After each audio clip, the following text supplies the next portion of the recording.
بسم اللہ الرحمن الرحیم۔ شروع کرتا ہوں اللہ کے نام سے جو بڑا مہربان نہایت رحم کرنے والا ہے۔ آج میں اپنی اس مختصر سی حاضری میں اپنی مائیں اور اپنی بہنوں کو ایک وظیفہ بتاتا ہوں۔ یہ وظیفہ انہی کے لیے خاص ہے، یہ وظیفہ مردوں کے لیے نہیں ہے۔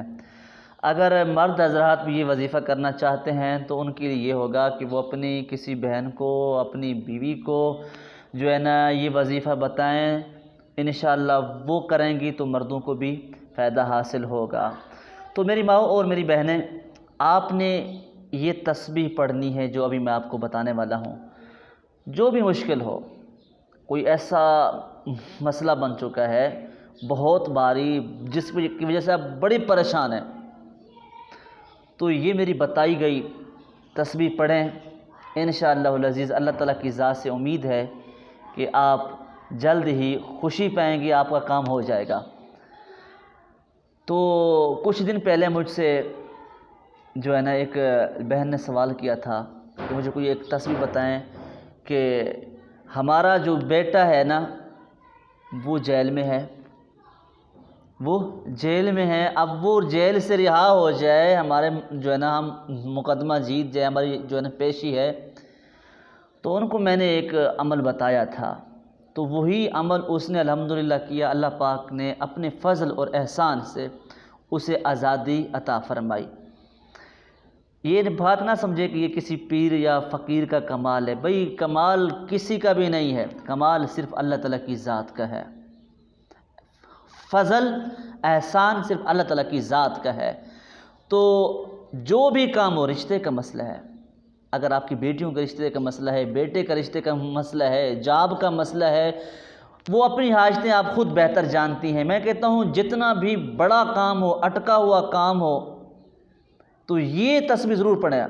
جن میری ماں اور بہنوں کے جو ہے نا شوہر ان سے ناراض رہتے ہیں، ان کو مارتے ہیں، تنگ کرتے ہیں، خرچہ نہیں دیتے، تو یہ تسبیح پڑھنی ہے آپ نے۔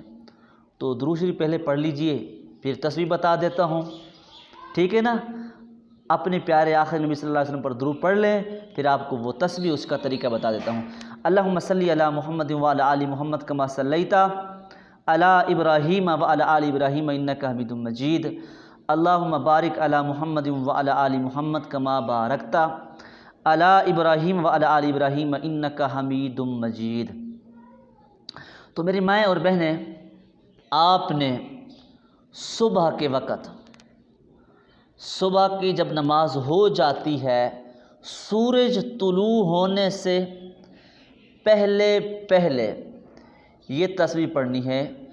آخری جو 4 قل ہیں، آخری 4 قل، اس کو آپ نے 300 بار پڑھنا ہے، ٹھیک ہے نا؟ جو 4 قل ہیں ان کو آپ نے کتنے بار پڑھنا ہے؟ 300 مرتبہ پڑھنا ہے، ٹھیک ہے نا؟ تو 300 مرتبہ ایک قل ہو گیا، 300 مرتبہ دوسرا قل، 300 مرتبہ تیسرا قل، 300 مرتبہ چوتھا قل۔ یہ چاروں قل آپ نے کتنے بار پڑھنے ہیں؟ 300 بار پڑھنے ہیں۔ اس کے بعد جو ہے نا جب سورج طلوع ہو جائے، جب سورج نکل آئے جائے، کیونکہ سورج نکلنے سے پہلے ہم نماز نہیں پڑھ سکتے، کیونکہ ہم صرف صبح کی نماز پڑھ سکتے ہیں اور اس کے بعد نفل اور کوئی نماز نہیں پڑھ سکتے۔ جب سورج طلوع ہو جائے، سورج نکل آئے، تو آپ نے 2 رکعتیں پڑھ لینی ہیں صلاۃ الحاجت کی نیت سے۔ اس کے بعد دعا مانگ لیں، انشاءاللہ العزیز یہ عمل کر کے دیکھو، اللہ پاک کا فضل آپ کے سامنے ہوگا، اللہ پاک کے احسانات آپ کے سامنے ہوں گے، اس تسبیح کے معجزات، کمالات، انکشافات وہ آپ کے انشاءاللہ سامنے ہوں گے۔